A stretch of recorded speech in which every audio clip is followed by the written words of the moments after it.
Hey, this is Dave Sena with boldleading.com, and I'm here with Katie Worth from New Life Center. We're going to talk about a principle I call, or a tactic, really, what we call, I call a drop by, and they call a pop by, the same thing. And it's basically when you can't get a hold of a donor, maybe you've called one or two times left and decided not to leave a voicemail if you're local area, just to go by their place of business or even their home and just to stop to say hello and maybe do a thank you. And about 1 out of 10 times they may invite you in and you actually have a good conversation with them.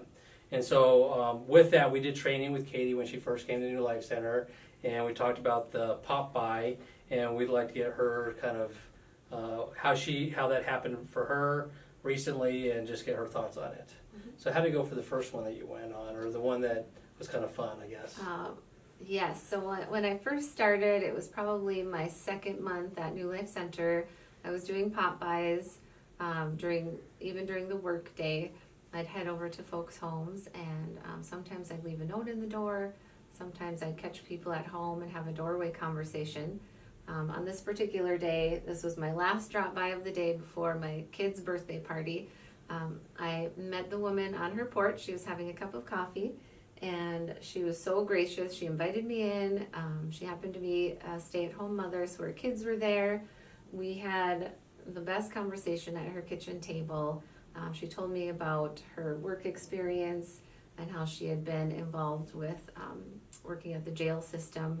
So we had a connection to talk about. So we reviewed some materials, but mostly talked about kids and faith and what the New Life Center had going on. And we in particular have a campaign with a match right now, or at that time still too. So she thanked me for the visit, and I thought, well, I was just so excited, jumping up and down that I was invited to a kitchen table, so excited. And I thought, well, she was great to meet in person, and I'm just blessed that I had that opportunity. The next day, she called me and said that her and her husband had prayed on it, and they decided to give a $10,000 gift. And so super excited, a little excited? We were just a little excited, yes. It was exciting, yeah.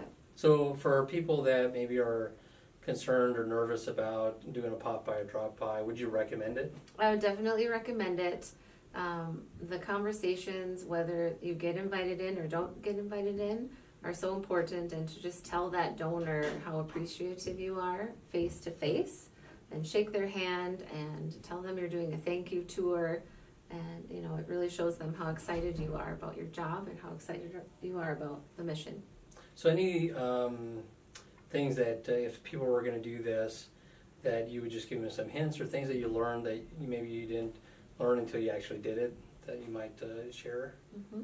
I think do a little bit of research on your donors before you go, in case you can make a connection with a friend or family.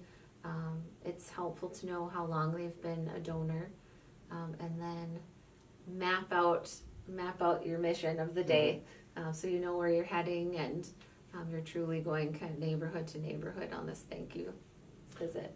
Awesome. And we just want to encourage you to do these pop-bys or drop-bys. And even if you just get a quick thank you, it's something they're going to remember.